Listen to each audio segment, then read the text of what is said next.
Hi, this is Holly from the Sweet Simple Things, and welcome to my channel where we make healthy and nourishing recipes the whole family will love. Make sure you hit subscribe to see all my latest recipes. Today I'm showing you how I make my famous ooey-gooey fresh milled flour cinnamon rolls. These are made to kind of be a Cinnabon copycat, so they're really soft and gooey and absolutely perfect. You will not regret making these. So we're going to start by milling our flour. I'm using hard white wheat berries, 585 grams or so. You can use red wheat if you want to. The hard white wheat just gives it kind of a lighter color, kind of the appearance of a fluffier texture, and is kind of nice for sweet treats like cinnamon rolls. Then we're going to add in some water, buttermilk, avocado oil, an egg, some sugar, and we are going to mix this all together and let the dough rest. This is an important tip when you're working with fresh milled flour. If your flour is not fresh milled, if it's just bagged flour from the grocery store, you can skip this dough rest. I like to do a dough rest for fresh milled flour of at least 30 minutes because that allows the flour to have enough time to fully absorb the hydration of the recipe. Fresh flour just really needs that time. Bagged flour, not as much. So you can skip the rest if you're using bagged flour. However, it won't hurt to do the rest. So you can just follow the recipe if you want as well. Now I'm using quick rise yeast or instant yeast. When you're using fresh milled flour or whole wheat flour, I much prefer using an instant yeast or quick rise yeast because that type of yeast is much fresher. It's more powerful than active dry. And when we talk about doing that dough rest, active dry yeast has to be proofed before you can use it. And so you'd have to proof it with the water.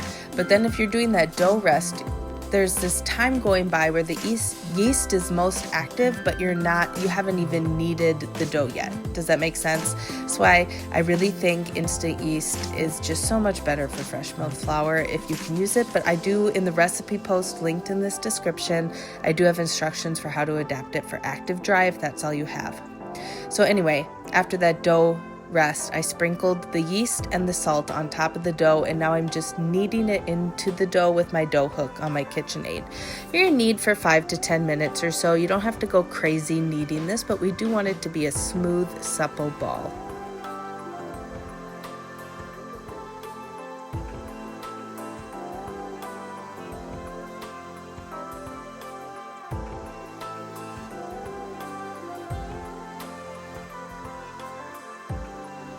I'm just going to kind of shape mine into a nicer ball here, and then we are going to let this rise for about 2 hours or until it has doubled. That could be as soon as 1 hour if your house is very warm. It could take a little more than 2 hours in a cool house, but towards the end of that first rise, you're going to make your cinnamon sugar filling. We're going to use brown sugar, ground cinnamon, and a little bit of cornstarch in that. That'll just really help thicken the filling so it doesn't all run out when it's baking. So I'm just going to whisk that together and get that ready to put on the dough once we roll that out.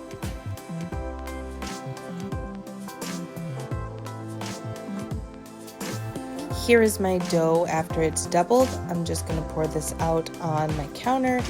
You can flour your surface. I never do. It works out fine for me. I don't know. I don't like to add extra flour to my dough if I don't have to because I don't want to dry it out. And it usually works out for me. But if your dough is very sticky, make sure you flour the surface. We're going to roll this out with a rolling pin. I'm aiming for about 16 by 20 or so in inches. You want to make a pretty big rectangle, and we're going to cut this into a baker's dozen. That is 13 rolls, and I also like to trim off the ends just to make sure that the main rolls are pretty evenly sized. But we'll still bake those ends, so you could have up to 15 rolls depending on how big your ends were. I kind of, as you'll see in a minute here, I just rolled my ends together because mine were kind of small, and I made one kind of really loopy cinnamon roll with the little ends. But anyway, roll it out. And yes, I'm type A, so I measure mine, but you do you however you want to do it. I just like to do this because I like to make sure that when I cut it, they are big enough, or that I don't accidentally make it so that I can only have like 8 rolls or something, because I just didn't roll it out enough. Okay, so now we're going to use softened butter. Just spread that over the dough. Leave about a 1/2 inch to 1 inch open on the long ends of the dough so that you can seal the dough after you roll it. Now my recipe calls for a 1/2 cup of butter, and that is what I usually use, but I'm realizing now watching this video, I only used a 1/4 cup. That's only 4 tablespoons. That's a 1/2 stick that I'm spreading on there, and these turned out great. So the recipe calls for a 1/2 cup of butter at this step. Clearly you can cut it down to a 1/4 cup if you want to. But anyway, you're going to just spread some softened butter on your rolled out cinnamon dough.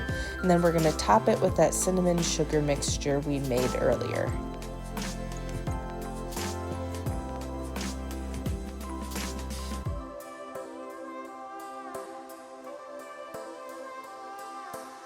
Spread that out, avoiding the ends where you tried not to spread the butter. So you want to try to avoid that 1/2 inch to 1 inch space on the long ends of the dough. And then after I spread this out, but as you can see, avoiding the edges, I'm actually not very good at that, and it works out fine, but that's the official cinnamon roll advice, that you should not get too close to the edge, but I can't help myself clearly. Anyway, spread it out. Then I use a rolling pin to just kind of press the cinnamon sugar mixture down into the dough a little bit before using a dough scraper to help me roll it up in a log shape.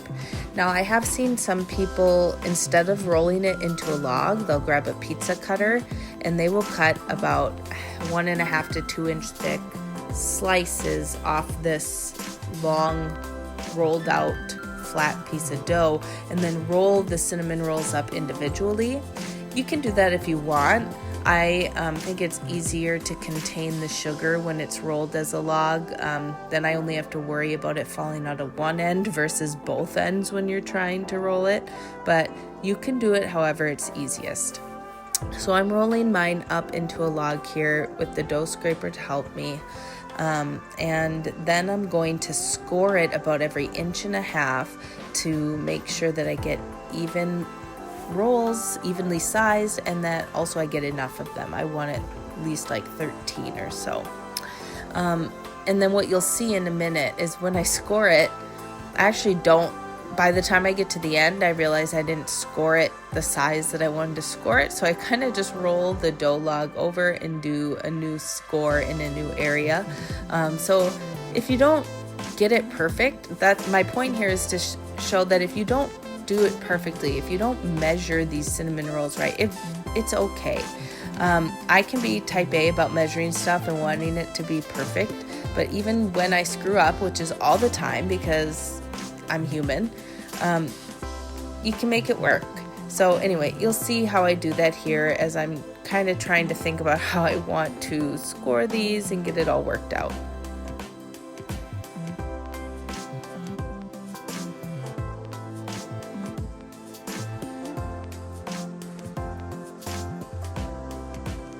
So here you see me rolling it over just a little bit so I can do a new set of scores. I wanted to make them a little bit bigger because I realized I was going a bit too small on that first set of scores. So anyway, this is a good reason why you score before you cut, so that you know where you want to cut. But also remember, there are many sides to this log, so if you don't get it right the first time, just roll it over and do a new set of scores. Now, I'm showing you as like if I just cut it with my dough scraper, it squishes the dough. It's really not ideal. It's kind of misshapen. I lost a lot of the sugar there. What I really recommend using is dental floss. It cuts so wonderfully. So you just slide it underneath, find your score line, and just crisscross and pull. and that will cut the dough without squishing everything out all over the place. So I'm going to go ahead and finish cutting these out. I'm going to put 12 in my 9 by 13 inch baking dish, and then I'm going to put the ends and the additional one in a loaf pan, and then we're going to let these sit for our second rise or proofing time. I let them proof until they're really big and puffy, starting to crowd the pan, and that can be another 2 hours or so. Again, it just kind of depends on the temperature of your house and how strong your yeast is. But just watch the rolls. They'll tell you when they want to be baked. Once they're nice and puffy, you go ahead and get them in the oven.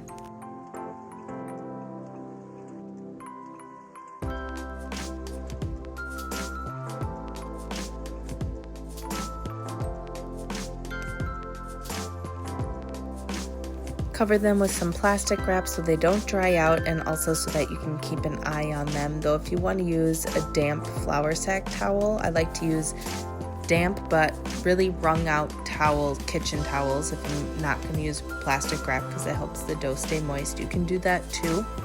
But yeah, I like to keep an eye on them because here's what we're going for. We want them to puff up and crowd up the pan.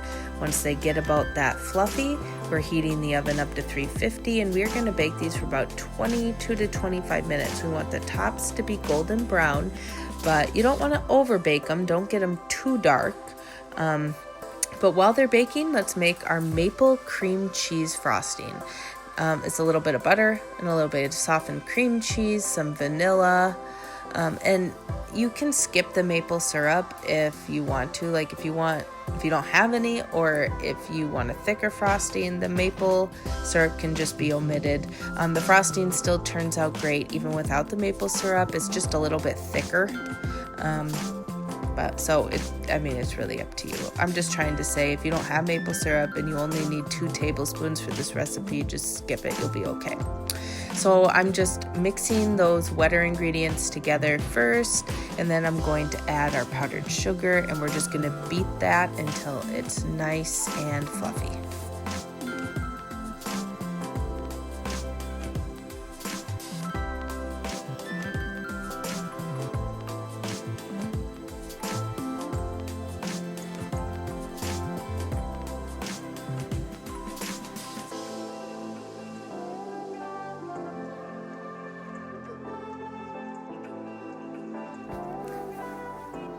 Once the tops are golden brown, go ahead, pull those pans out of the oven, and you're going to let them cool slightly, but you do want to frost them while they're warm.